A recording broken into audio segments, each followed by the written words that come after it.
With factorizing, you have three different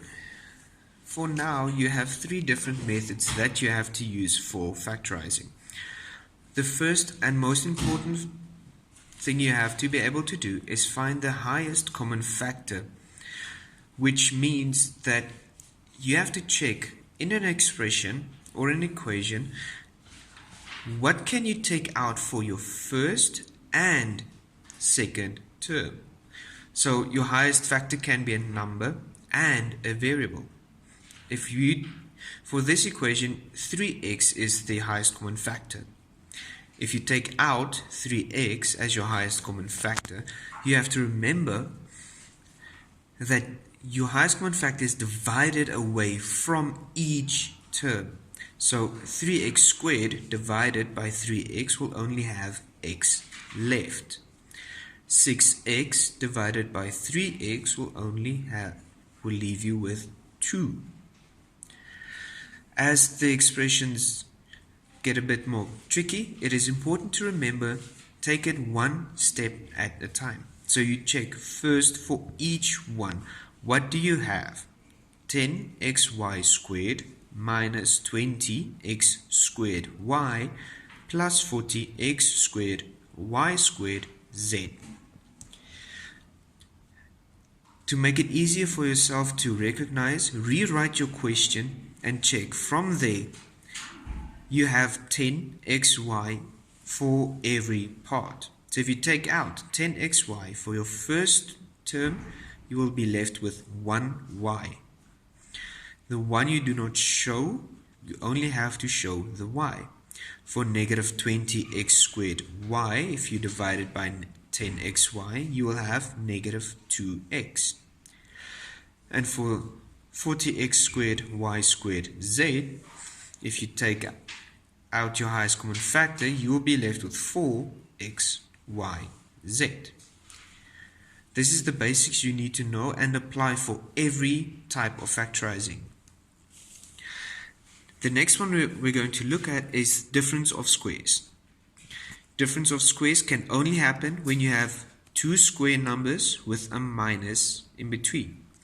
So x squared minus y squared can be separated using difference of squares to x plus y and x minus y.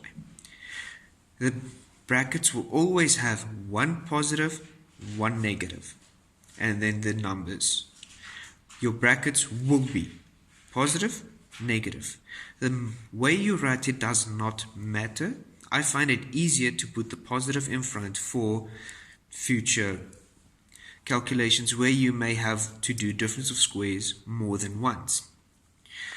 If you look at something a bit more intricate to work with, you have 100 x squared y minus 64y cubed.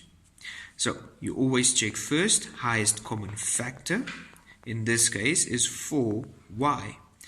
If you take out 4y as highest common factor, inside the bracket, you are left with 25x squared minus 16y squared, which are both square numbers and a minus. So you can do difference of squares for your brackets. Highest common factor will just go down, and then you simplify. So you have 5x plus 4y and 5x minus 4y. The last thing we have to look at is trinomials. With trinomials, you have to make sure that you find the factors of your first term and the factors of your last term. So a simple example is x squared plus 2x plus 1. The factors of your first term is 1 and 1. The factors of your last term is also 1 and 1. If you cross multiply, you have 1 times 1 is 1. 1 times 1 is 1. You need to find your middle term's value. You need to find positive 2 when you add or subtract your answers for your cross multiplication. So to find positive 2, you have positive 1 positive 1 to get you positive 2. The sign that you used goes forward, so you have 1 plus 1 and 1 plus 1. Your first one becomes an x and your last one stays the same. So you have x plus 1 and x plus 1 at the end. You can rewrite that as x plus 1 squared also. You can also get a trinomial that you first have to check for a highest common factor. So if you have 2x squared plus 30x minus 32, you can take out 2 as a highest common factor. So take 2 out, then you have x squared plus 15x minus 16. And then again, you check for your factors of your first term.